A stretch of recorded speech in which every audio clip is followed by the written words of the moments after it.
Assalamualaikum warahmatullahi wabarakatuh. Selamat pagi anak-anak Ustadz semua. Bagaimana kabarnya hari ini? Hari ini kita akan belajar untuk yang pertama kali di kelas 9. Meskipun bukunya kalian belum terima, silahkan download di classroomnya yang sudah Ustadz sediakan. Gunakan buku elektroniknya.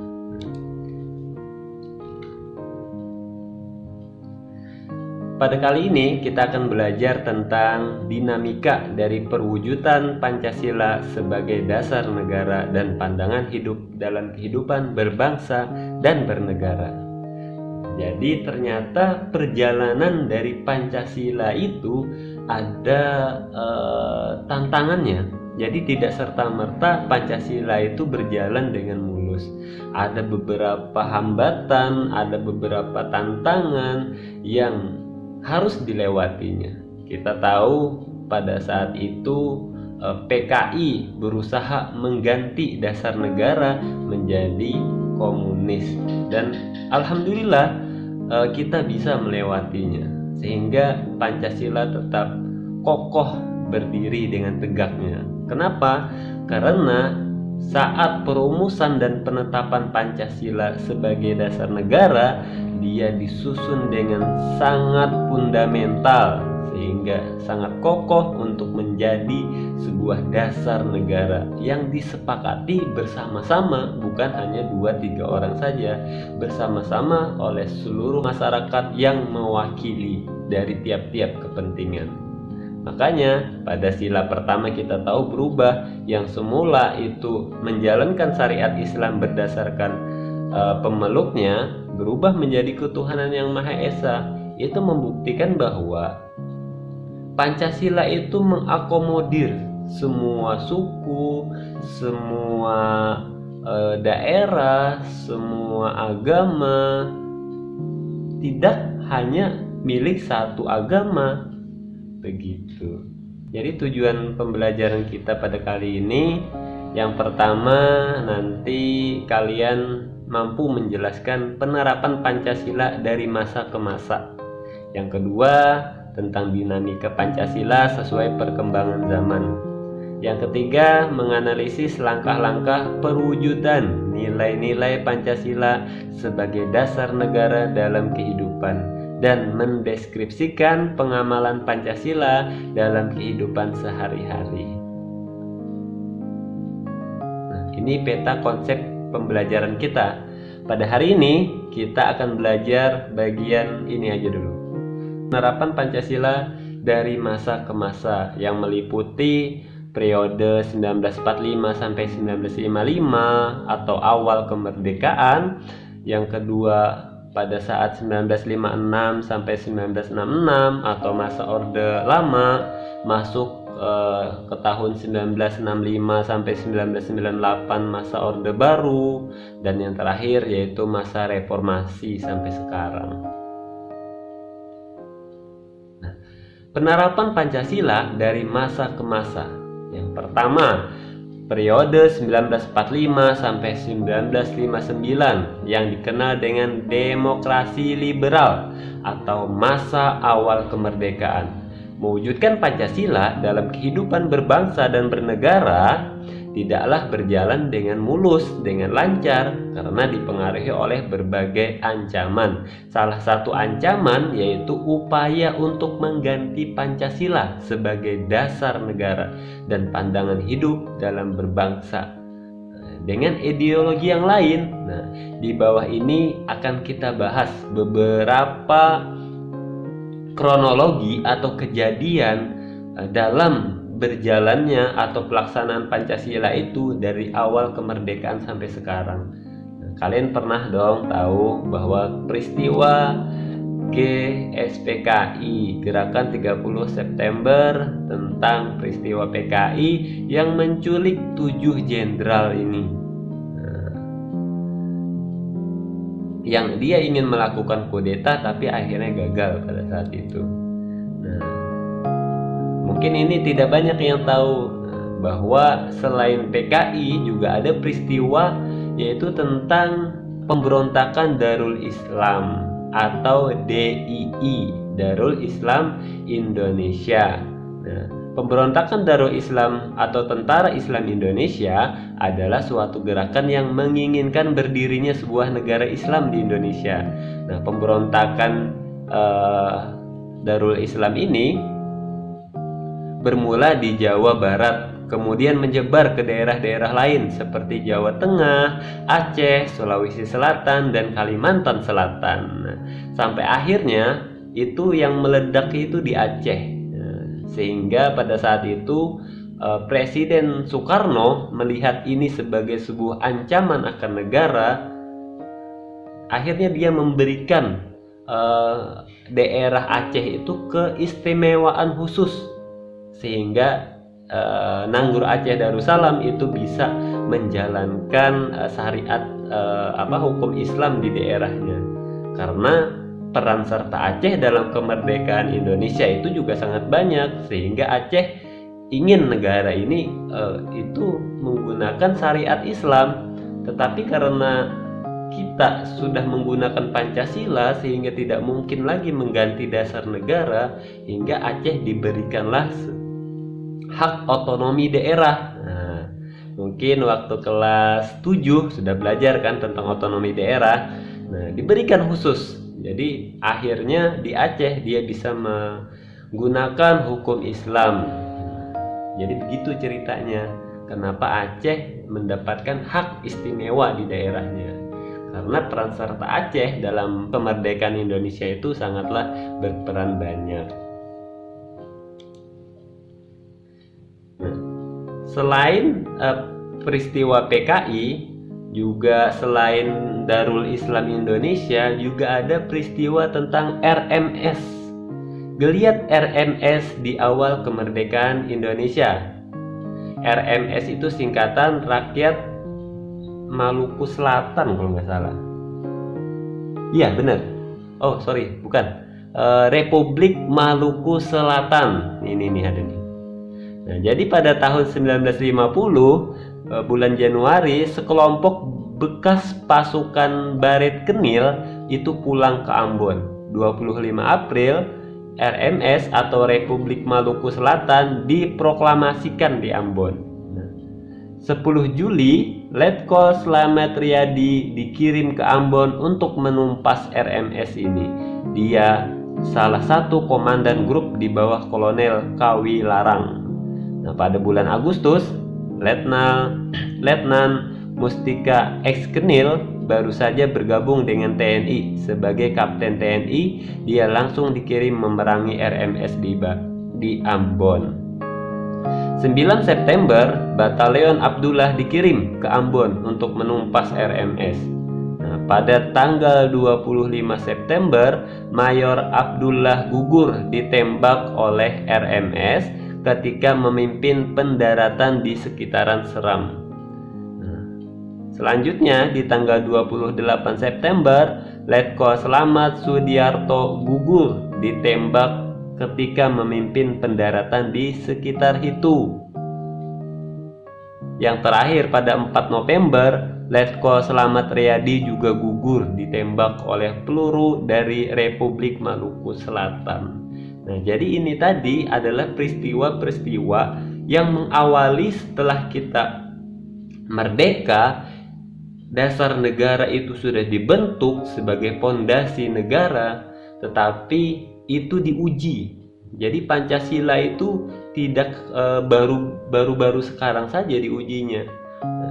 Saat awal kemerdekaan Indonesia itu digoncang oleh PKI, digoncang oleh Darul Islam Indonesia atau Tentara Islam Indonesia. Habis itu ada geliat dari RMS juga. Nah, yang berikutnya, Westerling kudeta yang gagal.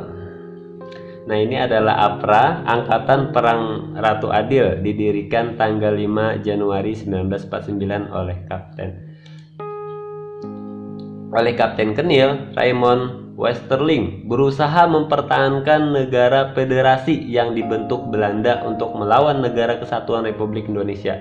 Pada tanggal 23 Januari 1950, APRA melakukan serangan-serangan terhadap pemerintah Republik Indonesia dan berhasil menduduki kota Bandung.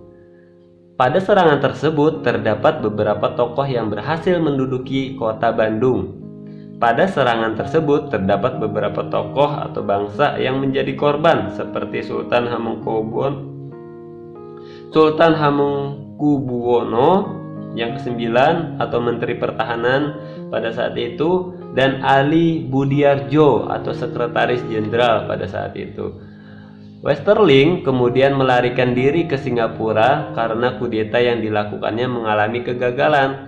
Kegagalan kudeta ini mempercepat pembubaran Republik Indonesia Serikat dan kembali ke bentuk Negara Kesatuan Republik Indonesia pada tanggal 17 Agustus 1950. Jadi negara kita itu sempat menjadi Republik Indonesia Serikat atau RIS. Dan ini tadi adalah pemberontakan Maluku Selatan.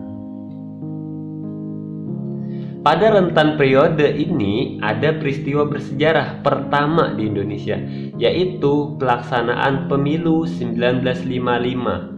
Pemilu ini bertujuan untuk memilih Dewan Konstituante yang nantinya bertugas untuk membentuk Undang-Undang Dasar. Tetapi beberapa kali mereka melakukan sidang mengalami kegagalan, mengalami kebuntuan dan tidak mampu untuk menyusun undang-undang yang diharapkan.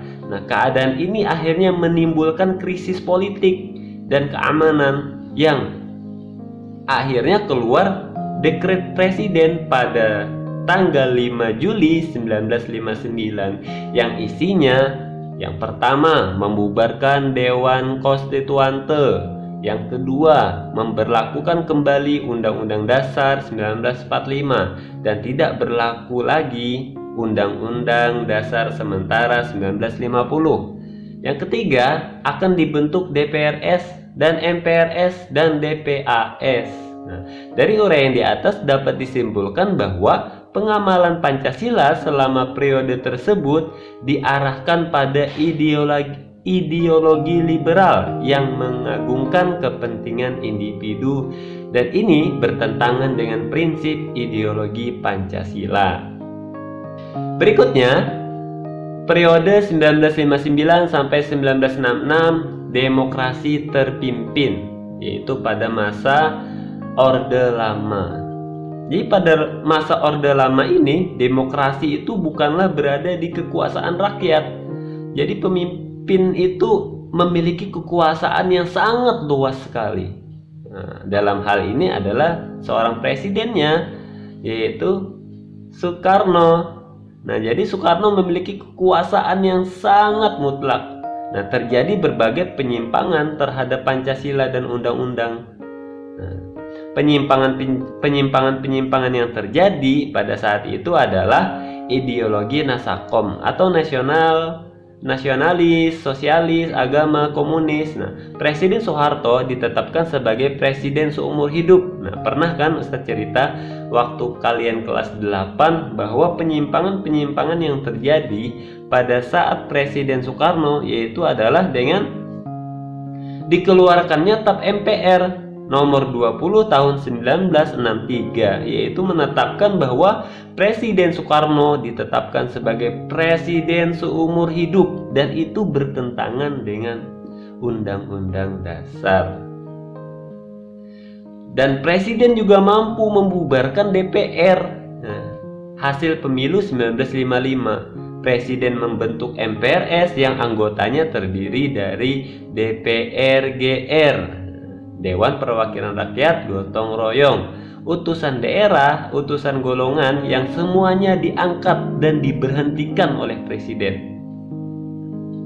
Jadi kalau DPR itu tidak DPR-nya misalkan tidak begitu baik hubungannya dengan presiden, maka presiden bisa memberhentikan. Berbeda dengan sekarang kan tidak bisa, karena DPR dipilih oleh rakyat, dan dia tidak bisa diberhentikan oleh presiden. Yang bisa diberhentikan oleh presiden itu adalah menterinya. Karena menteri itu dipilih oleh presiden, bukan dipilih oleh rakyat. Nah, gitu. Kondisi semacam ini dimanfaatkan oleh Partai Komunis Indonesia atau PKI untuk mengembangkan pengaruhnya dan melakukan pemberontakan pada tanggal 30 September 1965. Jadi kondisi ini, penyimpangan-penyimpangan ini akhirnya dimanfaatkan oleh Partai Komunis Indonesia.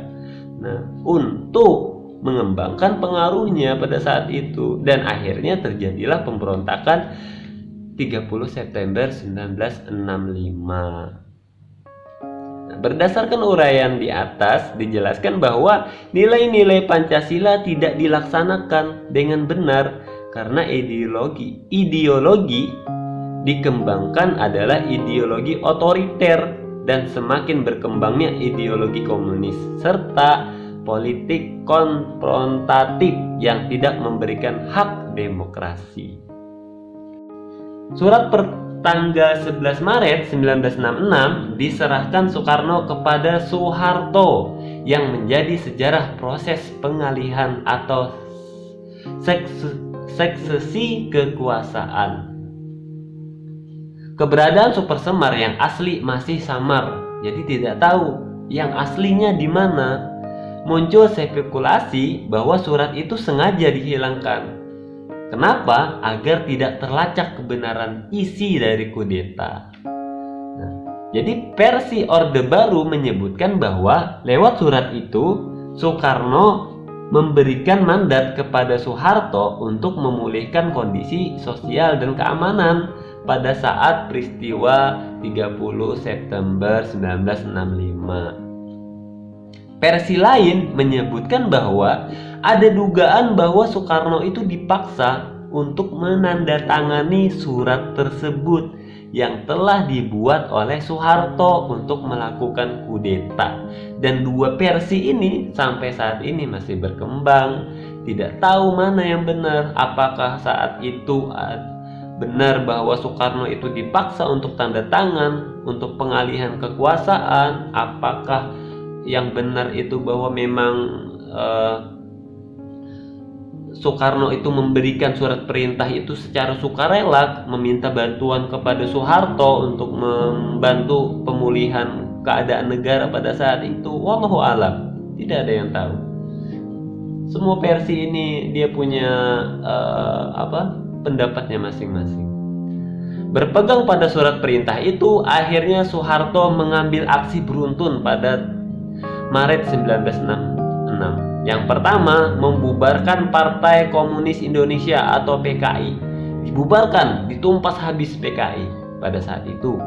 Yang kedua, mengontrol media massa di bawah Pusat Penerangan Angkatan Darat.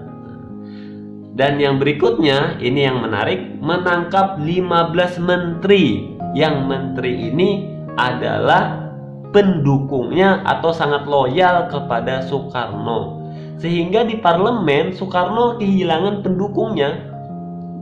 15 menteri ini akhirnya ditangkap semua karena diduga mereka terlibat dalam PKI. Jadi mereka semuanya memulangkan. Akhirnya diberhentikan, ditangkap, bukan diberhentikan saja, ditangkap mereka 15 menteri ini. Nah, ini misteri Super Semar dilengkapi wawancara Ali Ebram. Sebenarnya kalau kita cek artikelnya menarik ini untuk kita bahas. Nah, ini juga penyerahan atau perampasan kekuasaan. Mereka menodong Bung Karno kesaksian seorang pengawal presiden.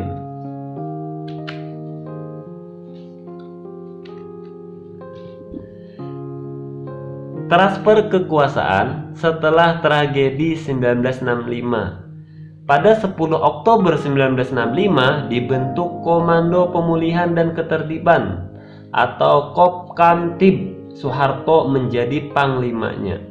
11 Maret 1966, Soekarno terpaksa menyepakati surat perintah 11 Maret yang memberikan mandat kepada Soeharto untuk menjamin jalannya pemerintahan dan revolusi. Terjadi dualisme pemerintahan pada saat itu. Presiden Soekarno versus Panglima Kopkamtib Soeharto. Dan pada saat dibuatnya surat 11 Maret ini, sebenarnya Presiden Soekarno sudah tidak memiliki kekuasaan lagi. Apalagi 15 menterinya ditangkap semua. Sehingga pada saat itu terjadi dualisme kekuasaan. Pada tanggal 7 sampai tanggal 10 Februari 1965, Soekarno bersedia menyerahkan kekuasaan eksekutifnya kepada Soeharto, asalkan dia dipertahankan sebagai kepala negara, dan itu ditolak oleh Soeharto. Kenapa?